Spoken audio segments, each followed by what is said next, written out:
Hi, everyone. This is Fauzia Burke. I'm the author of Online Marketing for Busy Authors, and we're on here with Mr. Media.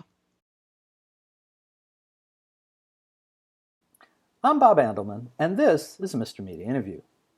You can see, hear, and read more than 1,000 of my previous celebrity interviews at mrmedia.com. That's mrmedia.com. Subscribe to the show on YouTube, iTunes, Apple News, Google Play, or Stitcher, and follow us on Twitter and Facebook. On today's show, I'll talk to Fauzia Burke, author of Online Marketing for Busy Authors, a step-by-step guide. Fauzia is an expert at guiding authors through the digital promotion maze and is founder and president of FSB Associates. Stick around. I talk to a lot of authors, between interviews on Mr. Media and the men and women I work with each day as a ghostwriter myself. And the one topic that frustrates every last one of them, from newbie to established professional, is how to get their latest work, of literary genius, of course, in front of new readers. Wasn't the internet supposed to solve issues like that? Well, in reality, there are so many options and so many dead ends that book authors really need a professional guide. Someone like Fauzia Burke. This experienced publicist has worked with authors such as Sue Grafton, Alan Alda, and Deepak Chopra, and has mastered the digital highways. She recently put together much of what she knows, at least some of what she knows, got to hold back some for the paying customers, in a new book, Online Marketing for Busy Authors, a step-by-step guide. Fauzia Burke, welcome to Mr. Media. Thank you so much, Bob. It is a pleasure to be here, and I appreciate your time. Oh, it's great to have you. We almost met recently in Birmingham, Yes. Alabama. We were Yes. we were in the same business writers conference. We were in the same room at different times. Right. I think we were exiting the lobby at approximately the same time when it was over, and we still did not cross paths. Yes. And technically, we could say we've known each other for a long time because you've sent authors to Mr. Media in years past. So the whole thing is just too bizarre. Yes. Anyway, so Fauzia, tell me this: why hasn't book promotion gotten easier, or has it? Maybe I'm way off the line here. Oh, I think it has gotten easier. I think the internet has made so many things so much better. It has leveled the playing field. People have a lot more options to communicate with their readers, which is something they never had before. So, in so many ways, it has become much more sort of manageable for authors, instead of just sort of writing their book, handing it off, and not having any contact with their readers. Now they really can connect with people and read and their readers, and so I think it's very much much easier. However, the pain point is that there is a lot of competition and there's a lot of noise and there's a lot going on, and so to break through all of that has become much harder. So I think the balance is to actually find the things that are easier for you and try to really work with your super fans and not try to be everything to everyone. I think that probably helps you tap into the easy parts and sort of stay away from the hard parts. I used to tell people, I make my living co-authoring books with people. Yes. And when I meet someone new that I'm going to work with, inevitably I want to talk to them about the work it takes to market and promote a book. And I'll say, what I used to say pre-internet, or before we had so much book marketing online, I would say, look, just think of the last time you went into Barnes and Noble. Think of all the books that hit you as soon as you walk in. I said, on the face of it, you're competing with every single one of those books for attention.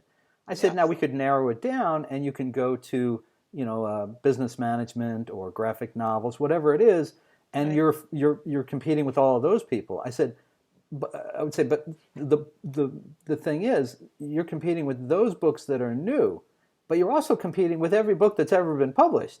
Exactly. Right. So now with the internet, there are online traditional media sites. There are podcasts such as this. There are blogs, book blogs, where authors can do Q&As, and there's just a lot of things that they can do. So part of what you're saying is you have to figure out who your audience is, I guess, and who you want to get out in front of. For sure. And I think you're absolutely right. I mean, I don't know any author that does not feel overwhelmed when you go into a Barnes and Noble and realize, or look at Amazon's database and realize how many books there are out there.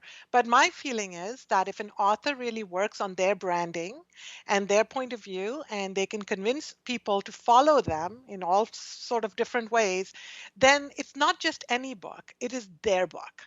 And so maybe it's not as many people as we hope. Maybe it's not 10,000 people who want your book, but there will be people who want your book. And that's your audience, whether we like it or not, whether we think it's big enough or not big enough or whatever. That's your audience. And I think if we do all of our marketing with the sense that who's going to want my book? How do I create an environment where people want my book? Not just a novel, not just a mystery, not just a book on online marketing, but my book. And that may not be as daunting a task and it may not be as big a community, but I think if you have that focus, you're much more successful in your marketing. Instead of feeling overwhelmed, people feel a little bit energized when I say that to them. If only there were a book that could take someone step by step through figuring out who their market is, how they, This that one. one, yes, that one might do it. So, and Yeah. I say that because in the book, you literally you give them worksheets to try to figure out. Yeah, the idea is not that they're being tested. They don't mail this off to you and say, well, No. Fauzia, how did I do? The idea is that you're forcing them in the book gently to think through who they are, what their book is, who their market might be, especially, if they haven't done this before, Yes. and give them a head start that way, right? Yeah. And honestly, even if they've done it before, they haven't done it in this way. So what happens is a lot of times people will call me and say, my nephew's cousin said I have to be on Instagram, or I should start a podcast, or, anything buzzwords that people hear and they think, oh, should I be on Snapchat? Should I, there's this like anxiety over missing out, over not doing enough, over there's some cool thing that if I was just on it, I would become the New York Times bestselling author. I'm just kind of missing out on some little secret that other people have. And what I try to tell them in this book is that, you step back, you look at your goals, you look at your audience, you look at, your dreams about what you want out of all of this. And then you lay out a marketing strategy that works for your readers and it works for you. So instead of chasing whatever the next thing someone says, and you're not looking at the shiny tools and saying, oh, this is the thing, this is the secret ingredient. You're actually looking at your readers and saying, okay, this is the demographic of my readers. Is this book a local book? Can I connect those two together? What is the demographic of Facebook, of Twitter, of LinkedIn, of Snapchat? Does that demographic match my audience? And if it doesn't match your audience, then you can spend as much time as you want on Snapchat. But if you've written a book about World War II for, people who are in their 40s and 50s and 60s and up, Snapchat is probably not the place to be. It may be cool. It is hip for sure. It is the, buzzworthy tool at the moment. But one of the advantages you have when you've been online for over 20 years, I'm dating myself, is that you see a lot of cool things come and go. And so what I was trying to do in this book is instead of giving tools that would get dated, I was giving a strategy that never expires. If you follow the strategy where you know your readers, you do things that you actually enjoy, you can think more long term, you'll have a much more cohesive and effective marketing plan as opposed to some launch strategy that's 6 weeks long and then goes away. So it's really about building that relationship on a long-term basis. Well, since you mentioned social media, let's talk a little about social media. There are some, I know from your talk a few months ago, there are some forms of social media that you are very fond of for, marketing and promoting a book. Yeah. And then there's some, Twitter, that you're not very impressed by. Do I have that about right? Well, it was for advertising. I was talking at the conference about the advertising, Oh, and okay. people on Twitter are probably not going to love this, but we have found in our we were just talking about social media advertising, and in social media advertising, I have found Facebook to be more effective for authors than Twitter. So that's just my little slice of experience that I can share with people. Doesn't mean it's not going to work for every author, and certainly if you have a bigger following on Twitter and that's where you need to be, then that's fine. But from my experience, we have found Facebook advertising to be effective for our authors. Some people don't. Some people argue with me that Facebook is not the way to spend money. And so there's a lot of different options. All I can say is that's my experience with my clients, and it has worked for them. So that was my thing. And in terms of social networks, I would just say that authors should pick two, maybe three platforms that they enjoy. These are not sales channels. So it's not like you show up on Facebook and your book starts selling like crazy, or, you add your first tweet and go, okay, I have arrived. It doesn't work that way. So if you enjoy those platforms and you enjoy interacting with people, you'll have a good time. And yes, maybe it'll create word of mouth and it'll help sell your book. But it's not something where you show up and say, I've written a book and people start buying it. So you might as well pick the networks that you really enjoy. And some people love Instagram because they like taking photographs and they like sharing, and other people really don't. It's not their thing. I don't think anybody's missing out on things. Focus on the things that you like doing and pick two or three networks that work for you. And I think that's a much better strategy than trying to do a little bit of everything. One of the things I usually tell people is to start before the book comes out. For sure. In that a lot of what you can do with Twitter and Facebook is create a brand for yourself. For sure. You can get in there and start tweeting out regular messages, maybe once a day, maybe as I do, maybe 35 times a day. Uh, you know, um, on Facebook, you can put longer posts, you can talk about things, you can share pictures, as you mentioned, pictures of your book, but it has to be about more than just promoting the book. You have to Yes. kind of give people a sense of your expertise, or if you're a novelist, talk about authors that you like, that kind of thing. Yeah. Build up to it, right? Not just Yeah. don't just show up that the day the book goes on sale and think there's going to be a ready-made audience for it. I know, exactly. In fact, I tell people to start building their online brand the moment they have an idea for the book, Mm. just even then, because it helps you sort of see if the idea has merit. If you post something about it and people respond and they're excited and they comment, and you've got a good idea. If you post something about an idea that you have and there's crickets, it's a good indication that you may not want to spend the next 3 years pursuing that. So sometimes just it's a great way to kind of get crowdsourced, sourced help and find out if people are interested in a topic and how to sort of narrow it so it becomes more appealing to people.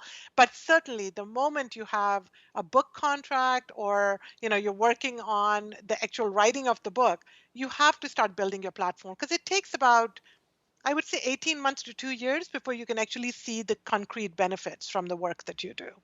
So it takes a while. It's not an overnight success situation here. What kind of author is the worst prospect for a publisher, and then by extension, publicists such as yourself to work with? What makes them not very marketing attractive? And it's Well, not I it's think not their looks. I know that it's not their looks. it could be their looks too, but no, it's never their looks. I think one of the things to remember is that a agent and a publisher and a publicist and a media person is looking for someone with a professional platform. So if you did your website, 12 years ago, that's not going to fly with publishers. You want to look current, you want to look updated. Same thing with the social media following. What I found is that you don't have to have a huge following, which is a huge relief for people when I say that to them. It's like, oh my God, a small, dedicated, engaged audience can actually be more beneficial than a large audience that's not engaged and doesn't really care what you're saying. So it's really important to kind of focus on that engagement piece rather than chasing numbers. But I would say that having a professional platform, having enough, as I said, not overwhelming that you have to have 100,000 people before anybody talks to you. Having an engaged audience, Hmm. I think it's really important. And that's important across the board, right? So the agent only makes money if they sell a book. So they're looking for someone who can help them sell the book so they can make money. The publisher only makes money when they sell the book to the consumers. Uh, for me as a publicist, I am successful if the media people I'm pitching the book to actually want to have them on. Hmm. So you need to figure out what it is in each step that makes you marketable. And I think having a platform, having people who, as I say, how to get people to the table. That's what everybody's looking for. If you get an interview, let's say I'm fortunate enough to be interviewed by Mr. Media, when it goes up, I will be tweeting about it. I will be putting it on Facebook. I will have my staff do it. My company will do it. So there's reach for you to have me on. If I had never been online, I'm sure you wouldn't have any issue having me on, but it helps you to get more exposure for your show. So it's just all of those things, all of us helping each other. And if you have a brand, then all of those people feel like they can support your efforts because you are actually more sort of engaged in building your own platform. Hmm. Yeah, you made a really good point from my perspective, and that is I used to not think about my guests on this show, the authors particularly, whether they had much of a social media presence. But I've reconsidered that because if they're not putting in the time to develop Twitter followers and Facebook audience, then they or their publicist is not going to be able to share the interview with Exactly. their audience. And if they Right. don't do that, then it was a waste of my time and a waste of their time. Which leads Exactly. me to my question is, Hmm. um, do you find that there are still people who want to be published authors but don't want to do the work of marketing their book and themselves? Almost daily. Yeah. Daily. Okay, yeah. And I don't blame them, to be honest with you, because, people who write books, they almost just want to write books. They just want, or books or anything. They just want to write. And marketing is a very specific skill set. It's a very different way of thinking. It's different brain, a side of your brain. It is not comfortable for everyone. Hmm. So I completely understand for most authors, this is about as uncomfortable a place to be as anything. They want to just be writing and they want someone else to take care of all of this. And for a while, we could do it. You could hand over your book and we did all the promotion for it. That's just not the case anymore. Readers want to connect with authors. And although people like myself can help and we can make things easier and we can get bigger exposure for the authors, a lot of the work, it does need to come from them. And they do need to participate and they do need to build their own brand. And when they come to the table with, here's my stuff, and then we add our stuff and the publisher adds their stuff and it becomes much bigger to promote. Everybody can promote it then. So I would say that, I understand the instinct and I truly sympathize because not everybody can be a marketing nerd like I am. But I do think that it's something that authors have to get over. That ship has sailed. This is not an option anymore. It's the price you pay for wanting to be a published author, to have a profession. If you want to be a professional writer, you do have to learn about the marketing aspect of it, and you do have to do it yourself. And you can get the right support.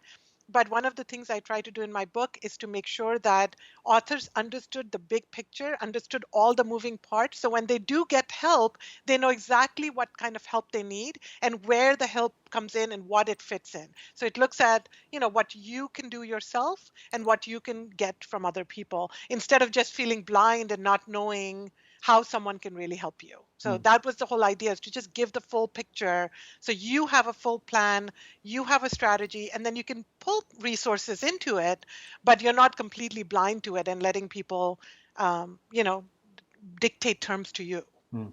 I think there's still a lot of people who write books, not just their first book, but a lot of first timers who have this pre-internet sense of the way publishing works, and that well, first of all, they think that they can get their book out in 3 or 4 months, which we know it'll take a year to 2 years.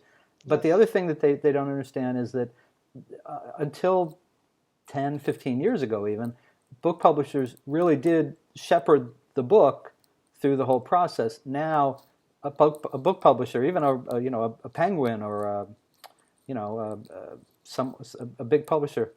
I'm stuck. Hachette, for example, but Yeah. I'm stuck thinking one since they've all merged so many times over. It's Right. They but have. they might give you a week. They might assign an in-house publicist to you for a week, but after that, you have to have a plan of your own, and Yes. you need to go into that thinking that. Yes.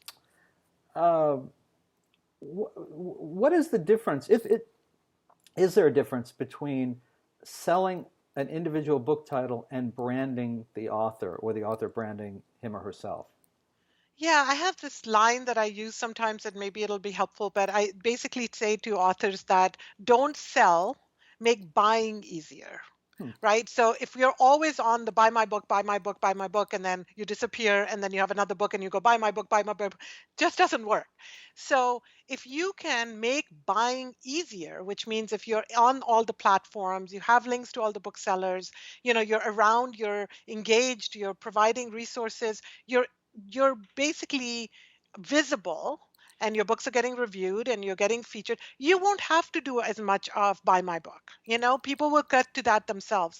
But if you're not around, if you're not engaged, if you're not showing up, then you're not making buying easier. You're Hmm. making buying harder because nobody knows how to get to you. Nobody knows how to get to your book. Nobody knows how to buy it. So just make sure that all of those parts are done well, and then you won't have to sell as much, which is really the issue that a lot of authors have, is that there's this innate discomfort from about selling and marketing. This just really not something that they're comfortable with. So what I try to do is tell authors, who's comfortable with this? I'm not comfortable with selling or being sold to. That's not a good place for either one of us to be. Mm-hmm. So how about we create a program where you get to show up and you get to be authentic and show your expertise and show your writing skills, and I get to just experience that and go, huh, that sounds good. I think I'm going to buy that book, Mm-hmm. right?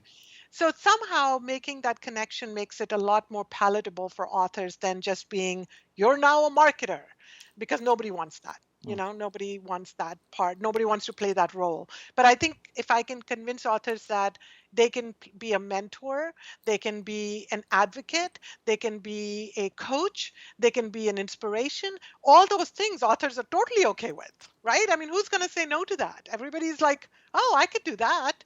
So I think if we just change our thinking a little bit from this is about selling and marketing to this is about inspiring and coaching and mentoring and sharing our expertise, authors are pretty much on track for that. They appreciate that, and that sort of approach works for most people. Hmm. So when an author has an interview like this, let's Yes. say, what do they do with it? Should they do anything with it?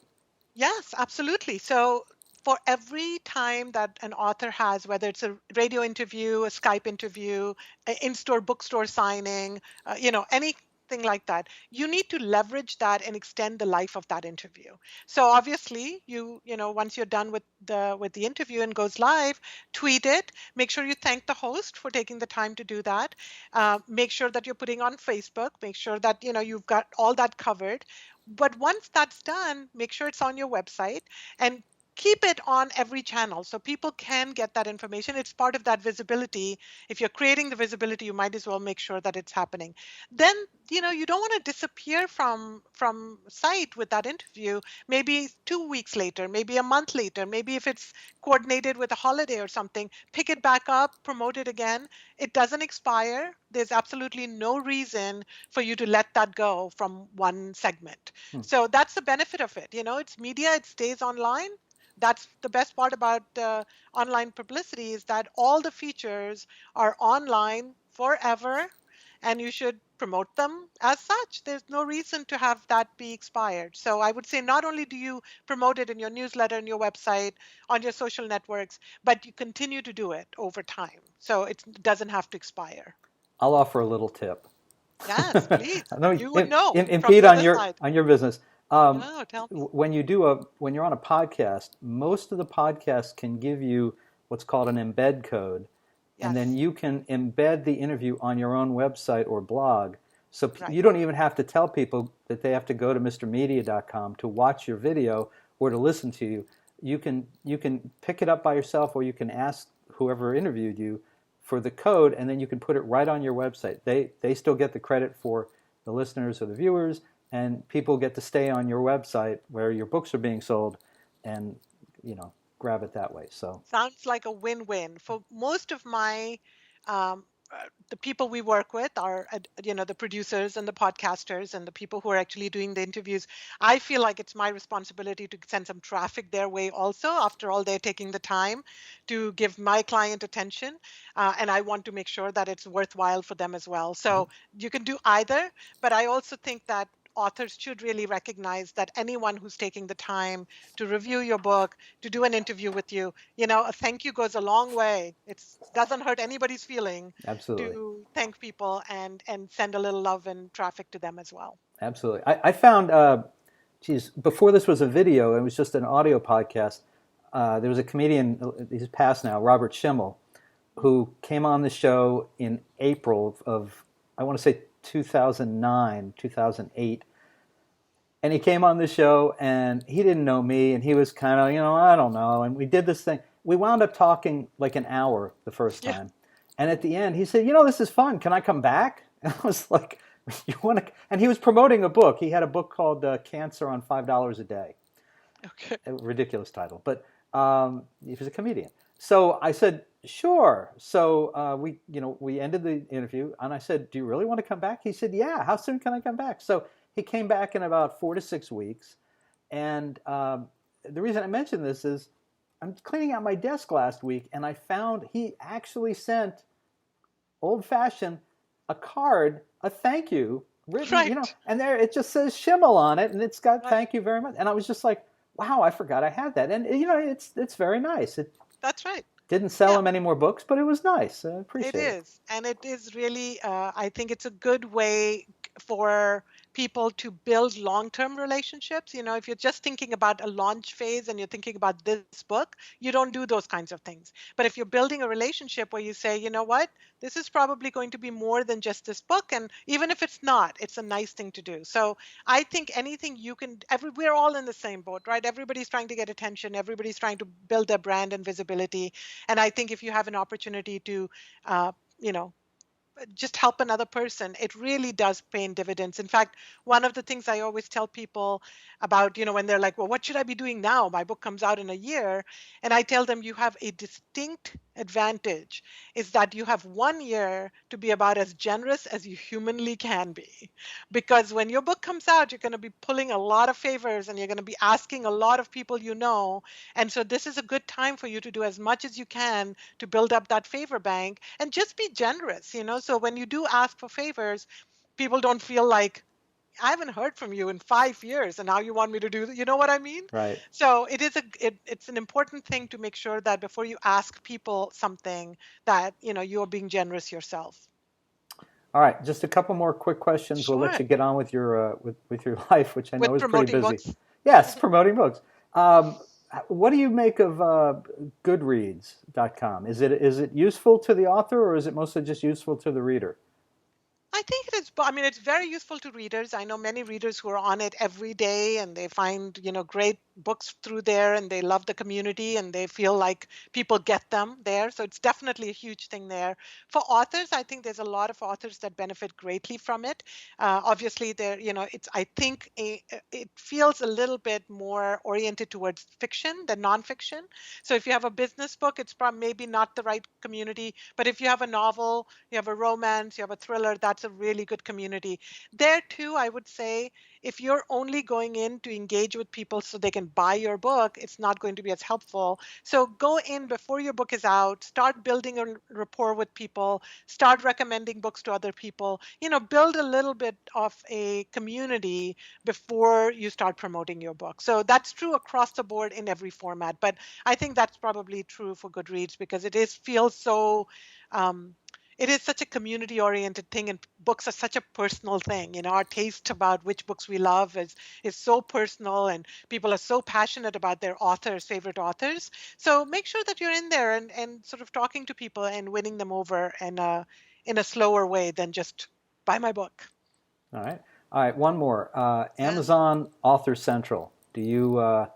Do you either set them up for your clients, or do you have your clients? Do you encourage them to set up an author profile there? I'm guessing it would have to be yes, but Yeah, there's nobody who's going to say no to that.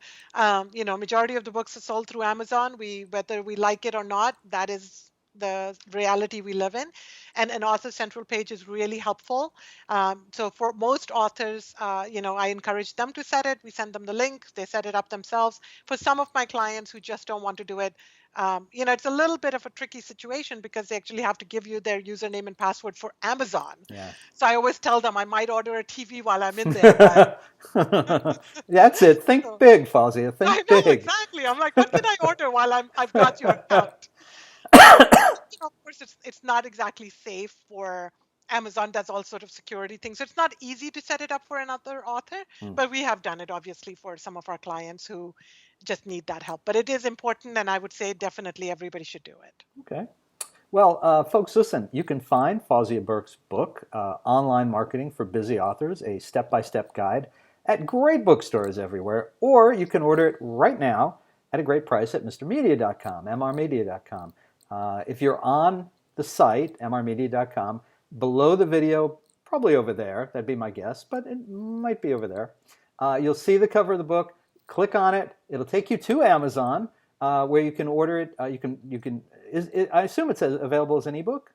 It's available as an ebook, a print book, and I love the print version because you can write in it. But if you buy an ebook, the worksheets are actually on my website for free. You don't have to sign up for anything. Just go download the worksheets and enjoy. And it's actually available as an audiobook as well. So it's in all three formats. Wow, there's a woman who's learned her business and taken advantage of it.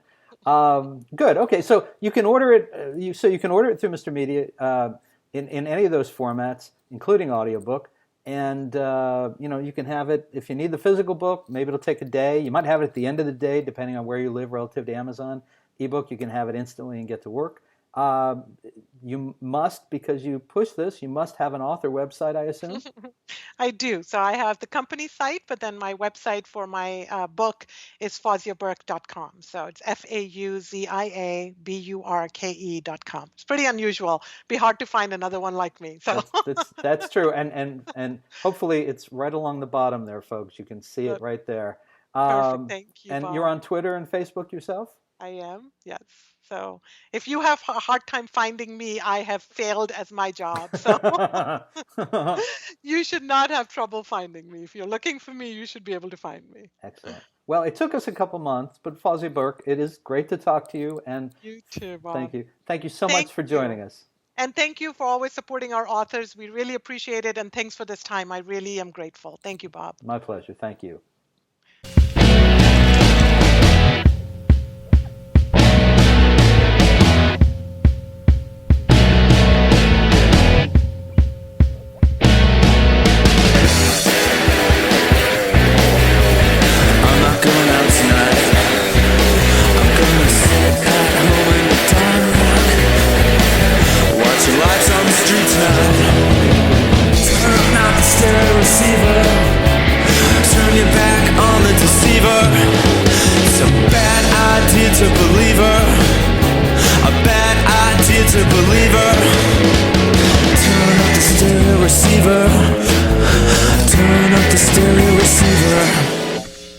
Mr. Media is recorded live before a studio audience full of clueless first-time and experienced writers who don't understand why you haven't heard of them or their new book in the new media capital of the world, St. Petersburg, Florida.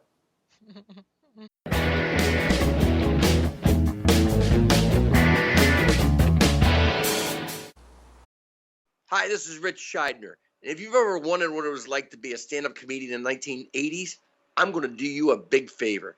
Instead of billions of dollars for a time machine, you can just spend $24.95 and buy my new book, Kicking Through the Ashes, My Life as a Stand-Up in the 1980s Comedy Boom. It will save you money and give you thrills. It will take you there. Go to my website, richscheidner.com, go to amazon.com, and buy this book.